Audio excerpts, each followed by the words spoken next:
Unknown.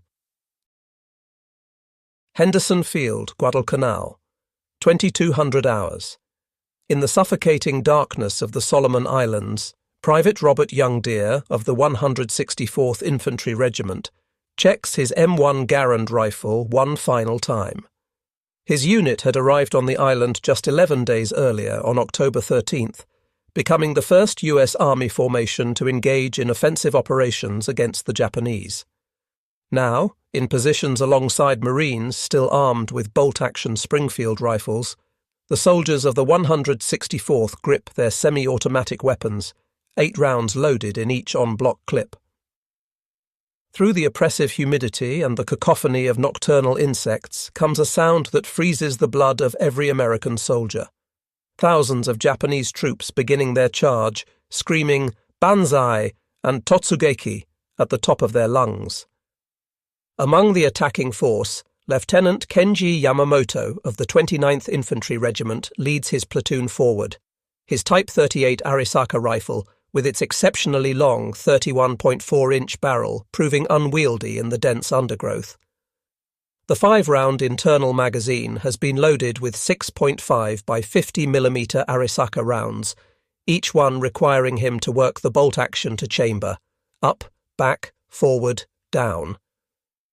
Behind him, some newer troops carry the Type 99 rifle chambered in the more powerful 7.7 by 58mm cartridge, but still bolt action, still limited to 5 rounds before reloading with stripper clips. What happens in the next 12 hours of savage combat will demonstrate why American infantry possessed an overwhelming advantage in firepower that the Japanese never anticipated. The technological gap between the semi-automatic M1 Garand and the bolt-action Arisaka rifles would prove as decisive as any tactical doctrine, revealing how industrial innovation and mass production could determine the outcome of infantry combat in the world's first truly modern war. The battle about to unfold at Henderson Field would showcase a fundamental truth of the Pacific War. While Japanese soldiers displayed extraordinary courage and determination, they were handicapped by rifle technology that belonged to the previous war. The M1 Garand's semi-automatic action, 8-round capacity, and powerful .3006 Springfield cartridge gave American forces a rate of fire and stopping power that Japanese infantry, armed with bolt-action Arisaka rifles, simply could not match. This disparity in small arms capability would be multiplied across thousands of engagements throughout the Pacific theatre, from the steaming jungles of New Guinea to the volcanic ash of Iwo Jima, contributing significantly to the eventual American victory. The M1 Garand emerged from the mind of Canadian-American designer John Cantius Garand, who began work at Springfield Armory in 1919. After 17 years of development, testing and refinement, the US Army officially adopted his design on January 9, 1936, making America the first nation to issue a semi-automatic rifle as standard equipment to its infantry forces. The rifle fired the powerful .3006 Springfield cartridge, launching a 150-grain M2 ball projectile at 2,805 feet per second from its 24-inch barrel, generating 2,656 foot-pounds of muzzle energy. The genius of Garand's design lay in its gas-operated rotating bolt system. A small portion of propellant gas was tapped from a port near the muzzle, driving an operating rod that cycled the action automatically. Each pull of the trigger fired 1 round, with the gas pressure automatically ejecting the spent case and chambering the next round without any manual intervention from the shooter. A trained soldier could accurately fire between 40 and 50 aimed shots per minute, compared to the 15 to 20 rounds per minute achievable with a bolt-action rifle. The 8-round en-bloc clip, inserted from above into the fixed magazine, could be reloaded in under 3 seconds by a practiced rifleman. The development process had not been without challenges. Early prototypes used a primer-actuated system that proved unreliable. The rifle was originally designed for the .276 Pedersen cartridge, but General Douglas MacArthur intervened in 1932, insisting on retention of the .3036 Springfield round to utilize existing ammunition stockpiles. This decision delayed production, but ultimately proved fortuitous, as the powerful .306 cartridge provided excellent long-range performance and stopping power. The Arisaka rifles traced their lineage to Colonel Nariakira Arisaka's original Type 30 design of 1897, developed to replace the inadequate Murata rifles then in service. By World War II, Japanese forces primarily fielded two variants, the Type 38, adopted in 1905, and the Type 99, introduced in 1939, 2599th year of the Japanese calendar. The Type 38 fired the 6.5 by 50 mm semi-rimmed cartridge with a 139-grain bullet at 2,500 feet per second, generating approximately 1,650 foot-pounds of muzzle energy. The Type 99 used the more powerful 7.7 by 58 mm cartridge, firing a 182-grain bullet at 2,400 feet per second, with 2,300 foot-pounds of energy. Both Arisaka variants were bolt-action rifles with 5-round internal magazines, loaded via 5-round stripper clips. The Type 38's exceptional 31.4-inch barrel length made it one of the longest infantry rifles ever fielded, contributing to excellent long-range accuracy, but proving extremely cumbersome in jungle combat, where engagement distances rarely exceeded 100 yards. The Type 99, with its shorter 25.9-inch barrel, was more manageable, but arrived too late to fully replace the Type 38 in service. The Arisaka action itself was remarkably strong. Post-war testing proved it stronger than the American Springfield, British Lee Enfield, or German Mauser actions. The rifles featured an innovative safety mechanism that could be operated silently, and the bolt design incorporated a gas escape system to protect the shooter in case of a ruptured cartridge case. However, these engineering achievements could not overcome the fundamental limitation of manual bolt operation in an era of increasing firepower. The industrial disparity between America and Japan became starkly apparent in rifle production figures. Between 1936 and 1945, American factories produced approximately 5.4 million M1 Garand rifles. Springfield Armory led production with 3.5 million rifles, while Winchester Repeating Arms Company contributed 513,880 rifles. International Harvester and Harrington and Richardson would add additional production during the Korean War. Peak production at Springfield Armory reached 1,000 rifles per day by January 1944, with Winchester achieving 600 rifles daily at their height. This massive output ensured that virtually every American infantry soldier and Marine in the Pacific carried the semi-automatic rifle by mid-1943.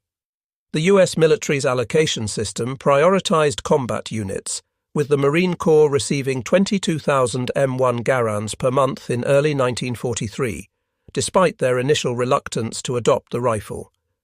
By the end of fiscal year 1942, the Marine Corps possessed 62,886 M1 Garands, though not all had reached frontline units. Japanese production presented a starkly different picture.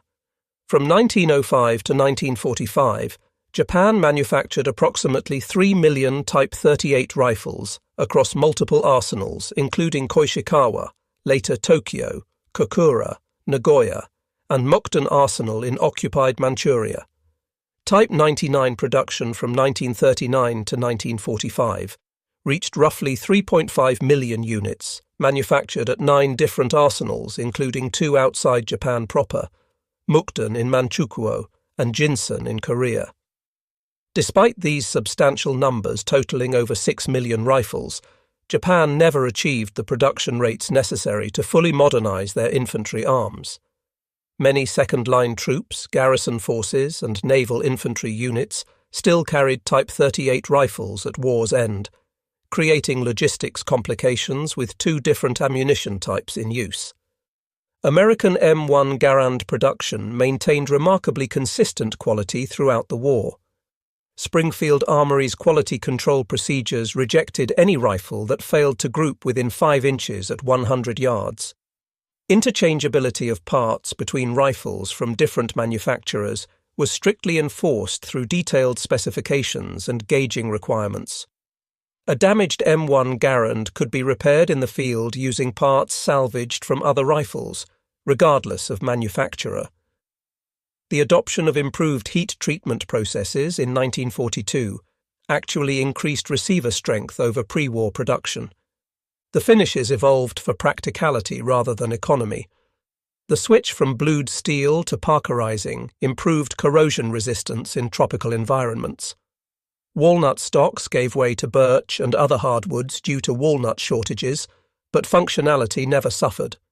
Late-war simplifications included stamped trigger guards replacing milled ones, but these changes were thoroughly tested to ensure reliability.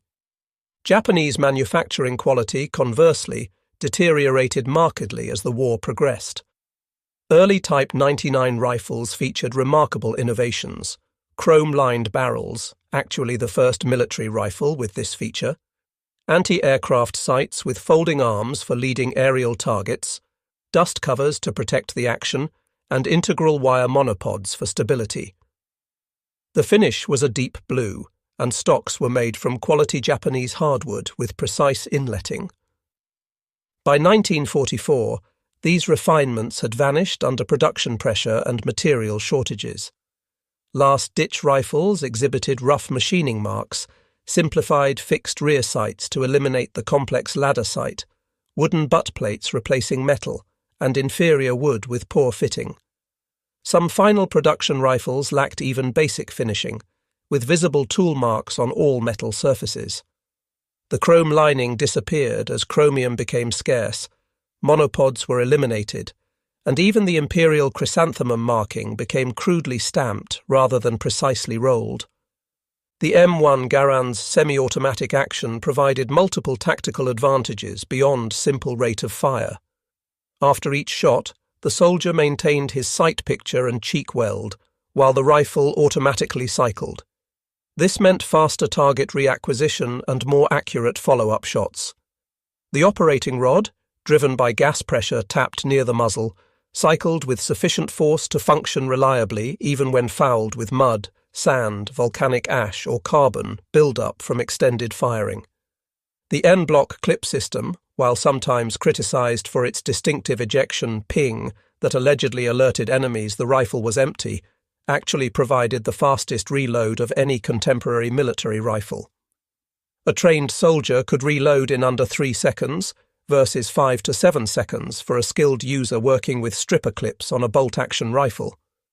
The clip ejection also provided immediate tactile and audible confirmation that the rifle was empty, preventing the confusion that could occur with rifles that didn't indicate an empty magazine. The M1's weight of 9.5 pounds, while heavy by modern standards, helped manage the substantial recoil of the .3006 cartridge, enabling rapid, accurate follow-up shots. The rifle's length of 43.6 inches was well balanced, with weight distributed between the heavy barrel and solid wood stock. The two-stage military trigger, while not match-grade, provided consistent performance that soldiers could master with training. The Arisaka rifles, despite their robust construction and theoretical accuracy, suffered from inherent limitations of bolt-action operation that became critical in Pacific combat. After each shot, the soldier had to manually cycle the bolt through 4 distinct movements, rotating the bolt handle upward, pulling it fully rearward to extract and eject the spent case, pushing it forward to strip a fresh round from the magazine and chamber it, then rotating the handle down to lock. This process broke the shooter's firing position, disrupted sight alignment, and required 2 to 3 seconds even for a well-trained soldier. The Type 38's extreme length of 50.3 inches made it particularly unsuitable for jungle warfare. Japanese soldiers found the rifle catching on vines, difficult to swing onto targets in dense vegetation, and nearly impossible to use effectively in bunkers or fortified positions. The long barrel, while providing excellent long-range accuracy with minimal bullet drop, was a liability when combat ranges rarely exceeded 100 yards and often occurred at conversational distances. The 5-round magazine capacity meant Japanese soldiers had to reload 60% more often than Americans to fire the same number of rounds. Loading via stripper clips required opening the bolt, positioning the clip correctly, pressing the rounds down into the magazine while withdrawing the clip, then closing the bolt, a process taking 5 to 7 seconds under ideal conditions and much longer under combat stress or in awkward firing positions. The .30-06 Springfield cartridge used by the M1 Garand was already standard throughout the US military for the M1903 Springfield rifle, M1917 Browning machine gun, M1919 Browning machine gun, and Browning automatic rifle. This commonality simplified logistics immensely. A single ammunition type could supply rifles, automatic rifles, and machine guns. The cartridge's rimless design fed reliably from clips, belts, and magazines. American ammunition production was staggering. The Lake City Army ammunition plant alone could produce 200 million rounds annually by 1943. Frankfurt Arsenal, Denver Ordnance Plant, and other facilities added hundreds of millions more rounds. Quality control ensured consistent ballistics. M2 ball ammunition maintained a velocity variation of less than 40 feet per second between lots. Japanese forces faced a more complex ammunition situation. Units equipped with Type 38 rifles required 6.5 by 50 mm semi-rimmed ammunition, while those with Type 99s needed 7.7 by 58 mm rounds. The 6.5 mm round, while generating less recoil and allowing soldiers to carry more ammunition, proved inadequate against covered positions and lacked stopping power. The 7.7 mm round addressed these deficiencies but created a dual supply requirement. This 2-caliber system created persistent logistics problems. Documented instances include the 23rd Infantry Regiment on Guadalcanal receiving 7.7 mm ammunition for their Type 38 rifles, rendering both weapons and ammunition useless. Similar mix-ups occurred during the Philippines campaign and on isolated island garrisons. The semi-rimmed design of the 6.5 mm cartridge occasionally caused feeding problems in tropical conditions where ammunition became corroded. When the U.S. Army's 164th Infantry Regiment, a North Dakota National Guard unit, arrived at Guadalcanal on October 13, 1942, they brought with them something the Marines desperately wanted: M1 Garand rifles. The Marines, still armed primarily with M1903 Springfield bolt-action rifles, watched with a mixture of envy and skepticism as the Army soldiers unloaded their semi-automatic weapons. During the climactic battle for Henderson Field on October 24 to 25, 1942, the advantages became undeniably clear.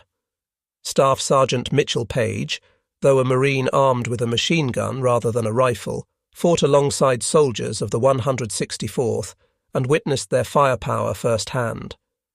Private First Class James Cass of Company M, 164th Infantry, later recalled, "The Japs came at us in waves, barely visible in the darkness except for the glint of their bayonets. With our Garands, we could put 8 rounds into them before they covered 30 yards. Each man was like a machine gun section. We'd fire, the rifle would cycle itself, and we'd fire again. No working a bolt, no breaking our sight picture. Just squeeze, boom, 8 times before reloading." The 164th companies were fed into the line piecemeal as the Japanese attack developed, reinforcing Marine positions that were beginning to buckle. The devastating semi-automatic fire from the fresh Army troops helped stabilize the line. Colonel Bryant Moore, commanding the 164th, reported that his men expended over 250,000 rounds of 30-caliber 06 ammunition in the 2-day battle. Japanese bodies stacked up in front of positions held by the 164th, many killed by the rapid, accurate fire of M1 Garands. Marine Private Robert Leckie, who would later write the memoir Helmet for My Pillow, observed the Army troops in action. "We thought they were green, these dog faces with their newfangled rifles. But when the Japs charged, those Garands spoke with a voice we'd never heard before. It was like a continuous roar, not the sporadic crack-crack of our Springfields. Sergeant Masao Watanabe of the 29th Infantry Regiment, 2nd Division Sendai, survived the October offensive at Guadalcanal. In his post-war memoir discovered in Japanese military archives, he wrote, "We were told the Americans were soft, that our Yamato spirit would overcome their material advantages. Our officers assured us that one Japanese soldier was worth 10 Americans. But when we charged their lines that October night, it was like running into a wall of lead. Every American soldier seemed to have an automatic weapon. Our Arisaka rifles, which we operated the same way our fathers had in the Russo-Japanese War, felt like antiques. We would fire once, work the bolt while taking cover, then fire again. In that same time, the Americans had already fired 4 or 5 rounds." Watanabe noted that Japanese tactics, developed against Chinese forces, often armed with older weapons or limited ammunition, proved suicidal against American firepower. The banzai charge that had scattered Chinese conscripts melted away before American rifles that never seemed to stop firing. We could not get close enough to use our bayonets. Our supposed advantage in spirit and close combat meant nothing when we were shot down 50 meters from their lines. Lieutenant Hiroshi Takahashi of the 230th Infantry Regiment provided another perspective in a letter found on his body. "The American automatic rifles are devastating. Each soldier can fire as fast as our light machine guns. When we advance, it sounds like we are attacking a position defended entirely by machine guns. Our men fall before they can work their rifle bolts for a second shot." At Cape Gloucester in December 1943, Marines of the 1st Marine Division, now fully equipped with M1 Garands after their earlier experience on Guadalcanal, landed in torrential rain on New Britain. Private First Class Eugene Sledge, author of With the Old Breed, later wrote about the M1's performance in the horrific conditions. "That Garand was the most reliable piece of equipment we had. In rain that came down like waterfalls, in mud that sucked at you like quicksand, that rifle kept firing. The Japs with their bolt actions couldn't match our rate of fire. When they'd try to set up positions in the jungle, we could put so much lead into the trees that leaves would fall like rain." Marine Sergeant John Basilone, who would earn the Medal of Honor on Guadalcanal primarily for his actions with machine guns, also carried an M1 Garand as his personal weapon. He noted, "The Garand gave every Marine the firepower of 3 men with bolt-action rifles. In the jungle, where you might only get a glimpse of the enemy for a second or two, being able to fire multiple shots without working a bolt meant the difference between killing him or him escaping to kill you later." During the Battle of Saipan in June 1944, the largest banzai charge of the Pacific War saw over 3,000 Japanese soldiers assault American lines in a desperate pre-dawn attack on July 7th. Private First Class Harold Agerholm of the 4th Marine Division, armed with his M1 Garand, helped repel the massive assault. Corporal John Miller recalled, "The Japs came at us shoulder to shoulder, screaming like banshees. Our Garands never stopped firing. As fast as we could pull the trigger, we fired. The ping of empty clips ejecting was constant, like some deadly music. The Japs, with their bolt actions, couldn't match our volume of fire. They'd get 1 shot off, maybe 2 if they were lucky, before our semi-autos cut them down." On Peleliu in September 1944, the 1st Marine Division faced Japanese forces who had learned from earlier defeats. Instead of banzai charges, they defended from fortified positions. But even in this defensive role, the bolt-action Arisaka proved inferior. Marine Corporal R.V. Bergin recalled, "When we spotted a Jap position, we could saturate it with rifle fire. 4 or 5 of us with Garands could put 40 rounds into a cave mouth in the time it took them to fire 5 or 6 shots back. We'd keep their heads down while other Marines manoeuvred with flamethrowers or demolitions." American training doctrine for the M1 Garand emphasized exploiting the rifle's semi-automatic capability while maintaining accuracy. At training camps across the United States, Fort Benning, Camp Perry, Fort Ord, and dozens of others, Soldiers spent weeks mastering their rifles. The standard qualification course required engaging targets from 100 to 500 yards, with emphasis on rapid target engagement and smooth trigger control. The Army's Field Manual 23-5, Basic Field Manual, U.S. Rifle, caliber .30 M1, specified that soldiers should achieve a sustained rate of 40 to 50 aimed shots per minute in combat. Training emphasized the sight picture hold, maintaining proper sight alignment between shots since the semi-automatic action didn't require braking position. Soldiers learned to fire, observe impact, adjust, and re-engage quickly, taking full advantage of the M1's capability. Ammunition allocation for training was generous by any standard. Basic trainees fired a minimum of 210 rounds during qualification, with additional ammunition for advanced training. Combat units preparing for deployment often fired thousands of rounds per soldier. This extensive live-fire training built muscle memory and confidence that proved invaluable in combat. The Marine Corps, initially skeptical of the M1 Garand due to concerns about ammunition waste and degradation of marksmanship standards, eventually developed even more intensive training programs. Marine doctrine emphasized accurate volume of fire, not spray and pray, but rapid aimed shots that exploited the M1's semi-automatic action while maintaining the Corps' traditional marksmanship excellence.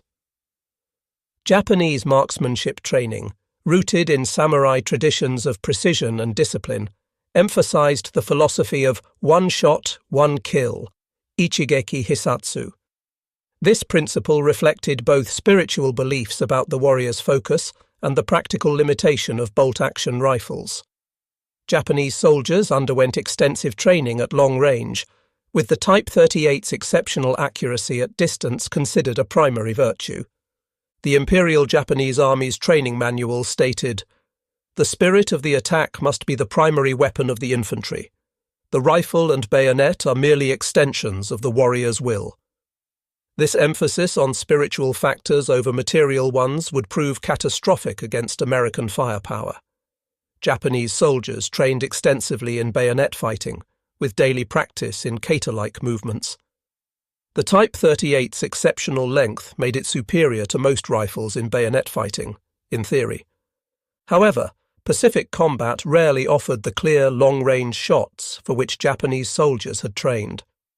The jungle terrain of Guadalcanal, New Guinea, and other battlefields limited visibility to mere yards.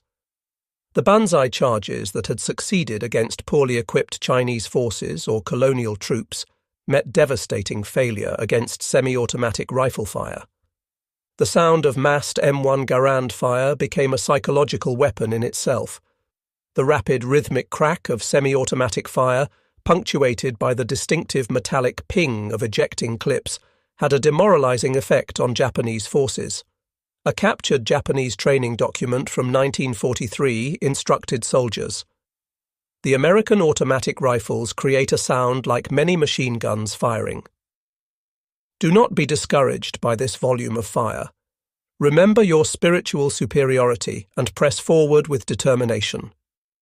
However, spiritual superiority proved inadequate against material reality. Japanese soldier Yukio Nakamura, captured on Saipan, told interrogators, "We were told Americans were cowards who relied on machines instead of warrior spirit. But their rifles that fired without stopping. It was like fighting against a machine, not men. Our officers told us to charge with our bayonets, but we were cut down before we could get close enough to use them." Conversely, American troops gained immense confidence from their firepower advantage. Marine Corporal James Russell recalled, "Knowing you could put 8 rounds downrange as fast as you could pull the trigger, it made you feel invincible. When the Japs charged, you didn't panic. You just started shooting, and kept shooting until they stopped coming, or you heard that ping telling you to reload." At the squad level, the M1 Garand's advantage became even more pronounced. An American rifle squad of 12 men, armed with 10 M1 Garands and 2 Browning automatic rifles, could deliver 400 to 500 aimed rounds per minute in sustained fire. A comparable Japanese squad with Arisaka rifles, might manage 150 to 180 rounds per minute, assuming well-trained soldiers managing maximum bolt action speed. This disparity fundamentally altered small unit tactics. American squads could effectively conduct fire and maneuver, with one fire team laying down suppressive fire while another advanced. The volume of accurate semi-automatic fire could keep enemy heads down, allowing American forces to close with and destroy Japanese positions. Japanese squads, limited by their bolt-action rifles, struggled to generate sufficient suppressive fire while maintaining mobility. At company level, typically 200 men, the difference became overwhelming. An American rifle company could deliver devastating defensive fire against Japanese attacks. During the October 24th to 25th Battle for Henderson Field, companies of the 164th Infantry Regiment demonstrated this capability. Company G, 164th Infantry, reported expending 30,000 rounds of 30-06 ammunition in one night of fighting, an average of 150 rounds per man, while suffering only light casualties. The mathematics were inexorable. A Japanese battalion of 800 men conducting a banzai charge faced American companies capable of putting 8,000 aimed rounds downrange per minute. Even accounting for darkness, confusion, and fear, the volume of semi-automatic fire created kill zones that human courage alone could not overcome. The M1 Garand's superiority contributed directly to the success of American island-hopping strategy. American forces could land on Japanese-held islands confident in their ability to establish and hold beachheads against counterattacks. The firepower of M1-equipped infantry meant smaller forces could hold larger perimeters, allowing rapid build-up of forces for breakout operations. On island after island, Tarawa, Kwajalein, Eniwetok, Saipan, Guam, Peleliu, Iwo Jima, Okinawa, the pattern repeated. Japanese forces, unable to match American firepower, resorted to increasingly desperate tactics. Banzai charges gave way to defense in depth, but even in fortified positions, the slow rate of fire from bolt-action rifles meant Japanese soldiers could rarely exploit opportunities when Americans exposed themselves during assault. The Japanese military's retention of bolt-action rifles stemmed significantly from their victory in the Russo-Japanese War of 1904 to 1905. In that conflict, Japanese infantry armed with Type 30 and Type 35 Arisaka rifles had defeated Russian forces through superior training, discipline, and tactical innovation. The Battle of Mukden and the Siege of Port Arthur seemed to validate the supremacy of Japanese warrior spirit over material factors. This success, however, created institutional blindness to technological change. The Japanese military establishment, dominated by officers who revered the Russo-Japanese War as Japan's coming of age as a great power, failed to recognize that warfare had fundamentally changed. World War I had demonstrated the dominance of firepower over elan, but Japan, not having participated significantly in that conflict, failed to internalize its lessons. The American adoption of the M1 Garand reflected hard-learned lessons from World War I. General John J. Pershing, commander of the American Expeditionary Force, had witnessed the devastating effect of automatic weapons in France. In 1918, he specifically called for development of a semi-automatic rifle, stating, "The soldier who can deliver the most accurate fire in the shortest time will dominate the battlefield of the future." This requirement launched the development process that would culminate in the M1 Garand. The United States spent nearly 2 decades perfecting the design, conducting extensive trials, and building the industrial infrastructure for mass production. By 1936, when the M1 was adopted, America had created not just a superior rifle, but an entire system for producing, maintaining, and supplying it. The Japanese did eventually recognize the need for semi-automatic rifles. Development of indigenous designs began in the 1930s, including the Type Co rifle designed by Kijiro Nambu and several gas-operated prototypes. However, these efforts received low priority, with resources directed toward aircraft, naval vessels, and other programs deemed more critical. Most tellingly, when the Japanese finally attempted to copy the M1 Garand as the Type 4 rifle, often mistakenly called Type 5, they managed to produce only 250-part sets with approximately 100 to 125 rifles actually assembled before war's end. The Type 4 chambered for 7.7mm Japanese ammunition and fed from a 10-round internal magazine loaded with two 5-round stripper clips, proved that Japan understood the M1's advantages but lacked the industrial capacity for mass production. The mathematics of firepower revealed an overwhelming American advantage. The M1 Garand firing M2 ball ammunition delivered 2,656 foot-pounds of energy at the muzzle. With a trained soldier firing 40 rounds per minute, this translated to 106,240 foot-pounds of energy delivered per minute. A bolt-action Type 99 Arisaka, firing the 7.7mm round with 2,300 foot-pounds per shot at a practical rate of 15 rounds per minute, delivered only 34,500 foot-pounds per minute, less than one-third the M1's energy output. The 30.06 Springfield's trajectory, while having more drop than the 6.5mm Arisaka at extreme range, proved superior at typical Pacific combat distances. At 300 yards, an unusually long engagement distance in jungle warfare, the .306 dropped 13.5 inches from line of sight while retaining 1,900 foot-pounds of energy, sufficient to penetrate multiple layers of jungle vegetation and still incapacitate enemy soldiers. The 6.5mm Arisaka, while dropping only 11 inches at the same range, retained only 1,100 foot-pounds of energy, often insufficient to penetrate cover. U.S. Army ordnance tests conducted at Aberdeen Proving Ground in 1940 quantified the M1's advantage.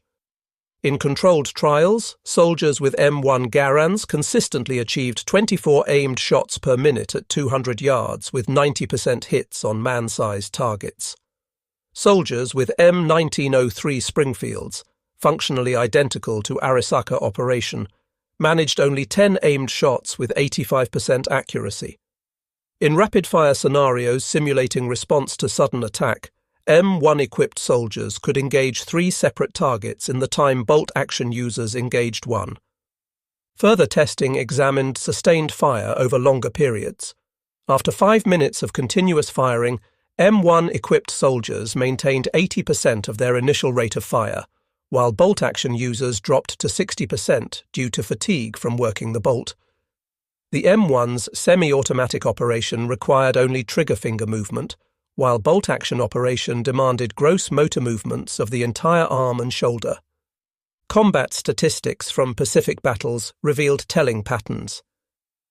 At Guadalcanal, Army units equipped with M1 Garands expended an average of 150 to 200 rounds per man per day of heavy combat. Marine units still equipped with Springfield rifles expended 60 to 80 rounds per man in similar conditions. This didn't represent ammunition waste, but rather the M1's ability to deliver effective fire at fleeting targets. Japanese forces, by comparison, rarely expended more than 40 to 50 rounds per man per day, limited by both ammunition supply and the mechanical constraints of bolt-action operation. Captured Japanese after-action reports frequently cited ammunition shortages, but even when ammunition was available, the slow rate of bolt-action fire limited consumption. Japanese military documents captured throughout the war revealed increasing awareness of American firepower superiority. A report from Lieutenant General Harukichi Hyakutake, commanding the 17th Army on Guadalcanal, stated in November 1942, "Enemy rifle fire has density and accuracy beyond our expectations.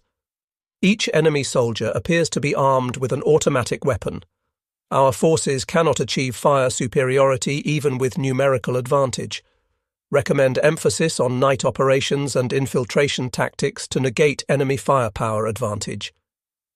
By 1944, Japanese tactical doctrine had evolved to acknowledge American material superiority. The instructions for the decisive battle, issued to defenders of the Mariana Islands, stated, "The enemy's automatic rifles and machine guns create an impenetrable wall of fire during daylight.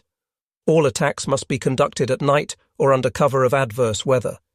Daytime movement invites annihilation."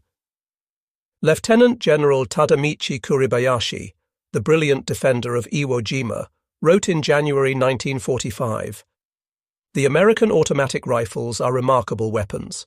Each soldier possesses firepower equal to 3 or 4 of our riflemen. We must not waste lives in futile banzai charges against such firepower. Instead, we will make them pay for every metre of ground from fortified positions." His defensive strategy, avoiding suicidal charges in favour of defence in depth, prolonged the battle, but could not overcome American material superiority. The Japanese made several attempts to increase infantry firepower. The Type 100 submachine gun, introduced in 1942, was intended to provide automatic fire capability. However, production reached only about 27,000 units by war's end, insufficient to make a strategic difference. The weapon also fired the relatively weak 8mm Nambu pistol cartridge, lacking the range and stopping power needed for Pacific combat. More revealing was the Japanese effort to copy the M1 Garand itself.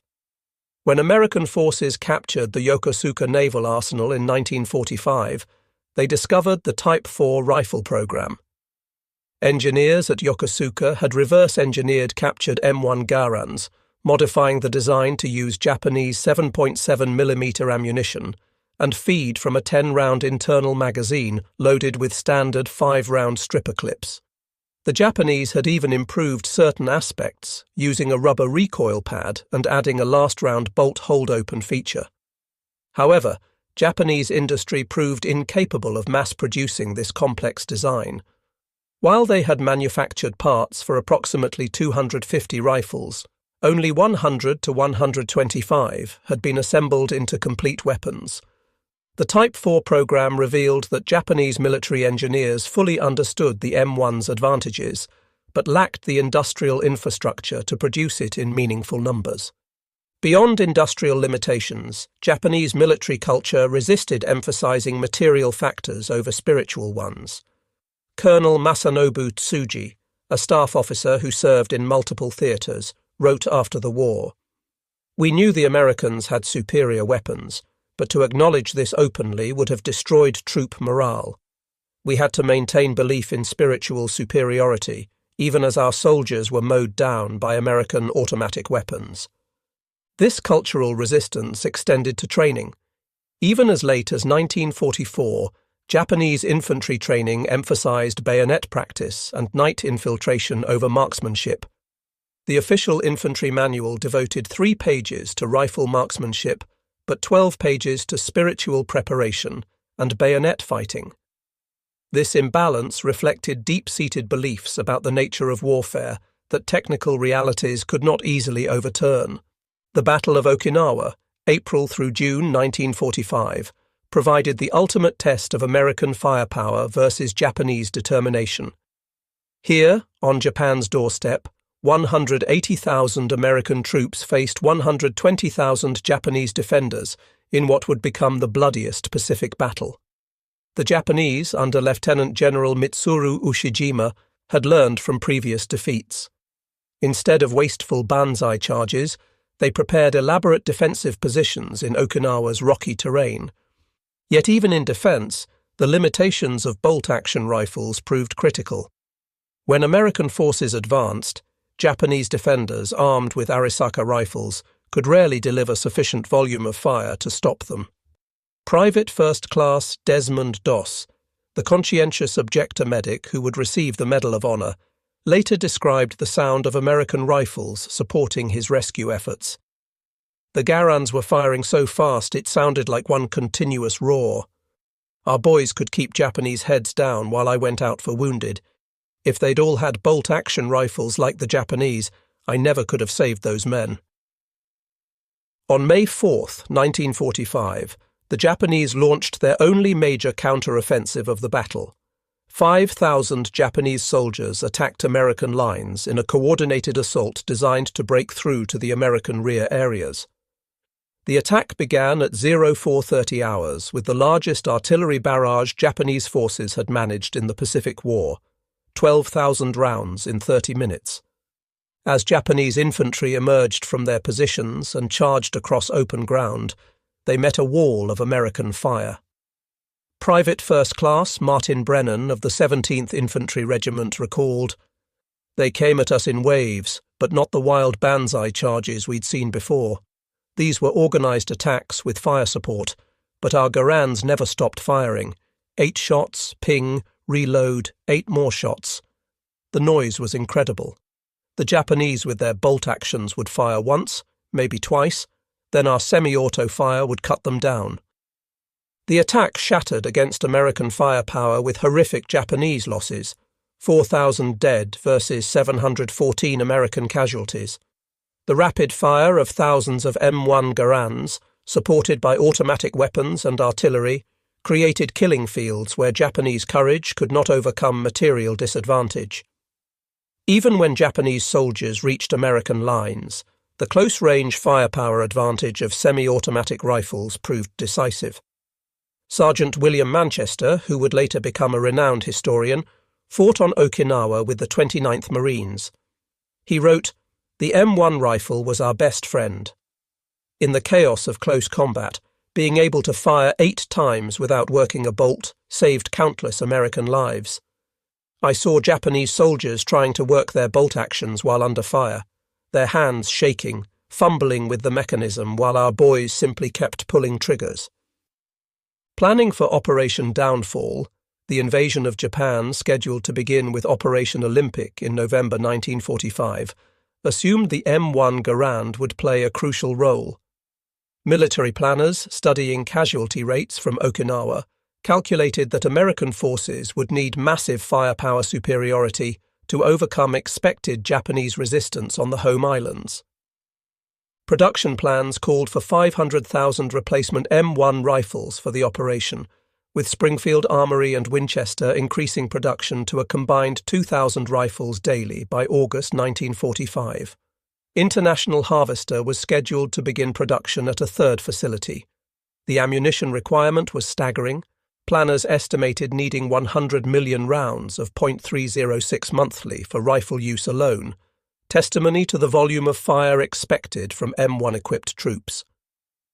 Intelligence estimates suggested Japanese homeland defense would include 2.5 million Arisaka rifles in military hands, plus millions more distributed to civilian militia units. However, many of these were training rifles, obsolete models, or last-ditch single-shot weapons. The Type 99 substitute standard rifles being produced in 1945 were so crude that American intelligence questioned their safety for the user. American planners calculated that each invasion beach would require suppression of Japanese positions by naval gunfire and aerial bombardment, followed by assault troops whose M1 Garands would provide the volume of fire needed to overcome defenders. Studies of Pacific battles showed that American forces with semi-automatic rifles suffered 40% fewer casualties than projected for troops armed with bolt-action rifles in similar situations.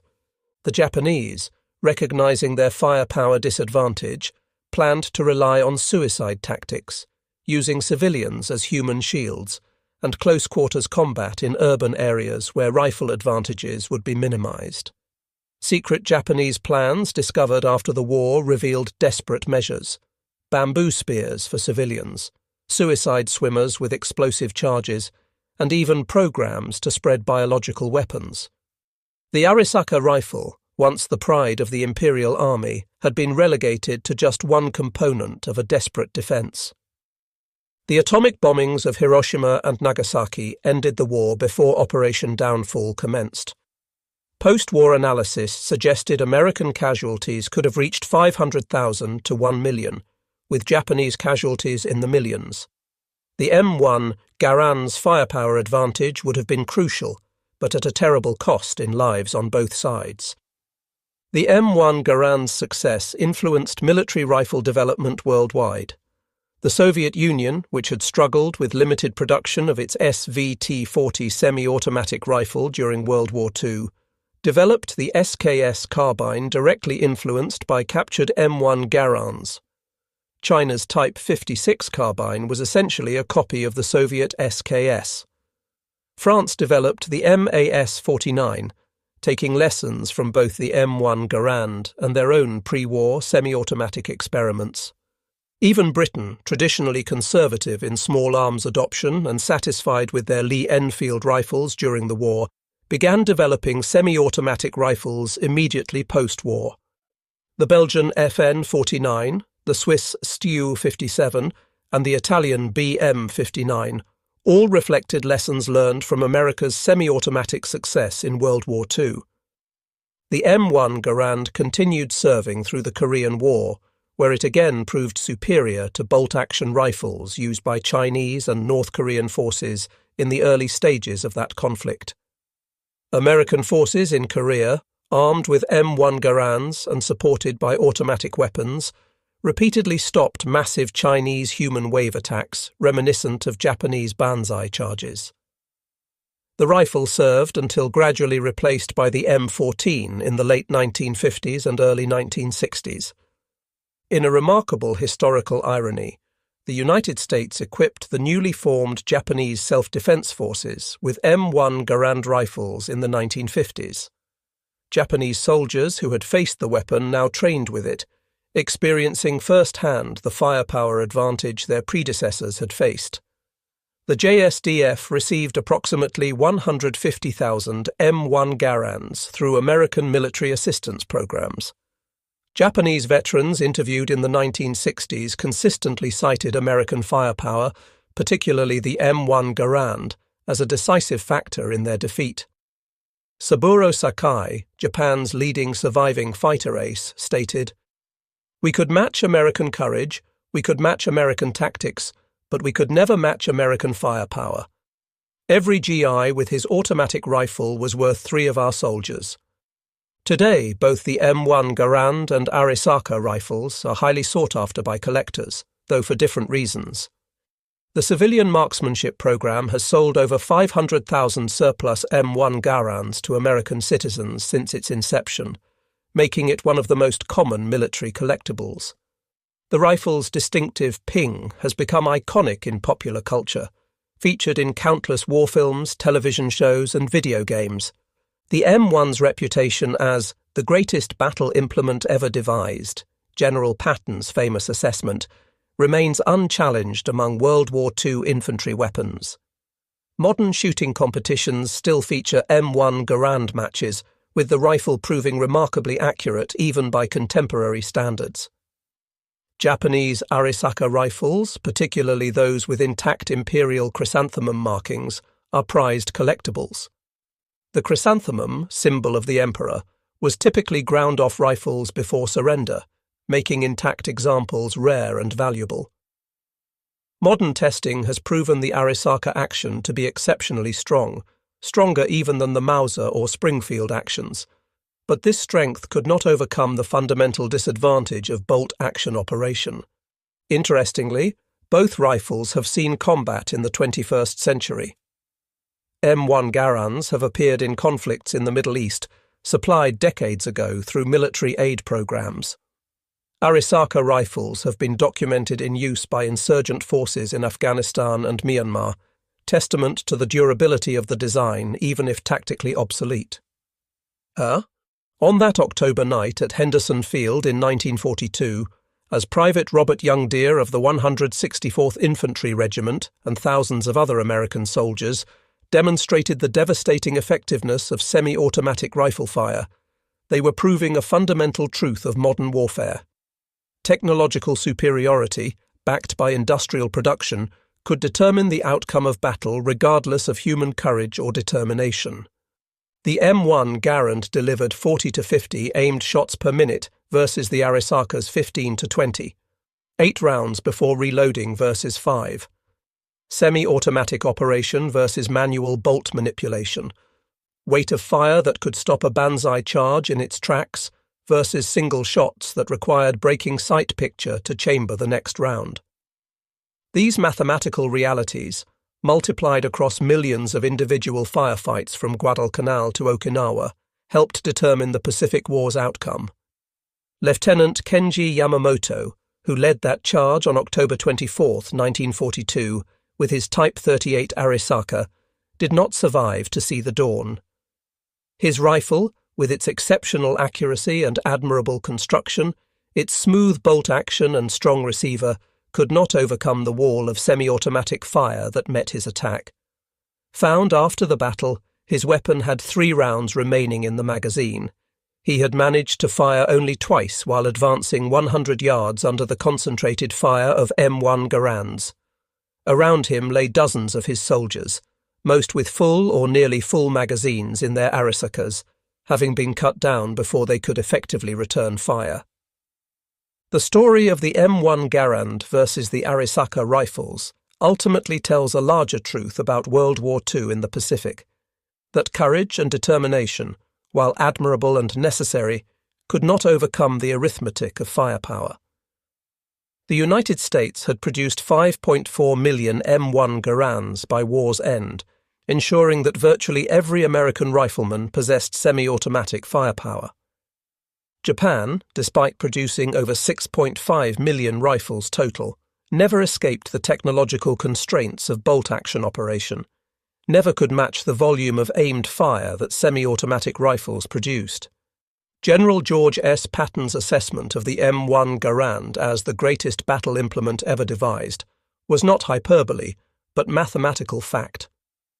From the steaming jungles of Guadalcanal, where the rifle first proved its worth in American Army hands, to the volcanic ash of Iwo Jima, where Marines used it to break Japanese strongpoints, from the monsoon-soaked horror of Cape Gloucester to the desperate urban combat anticipated for Japan itself, the M1 Garand proved itself as more than just a rifle.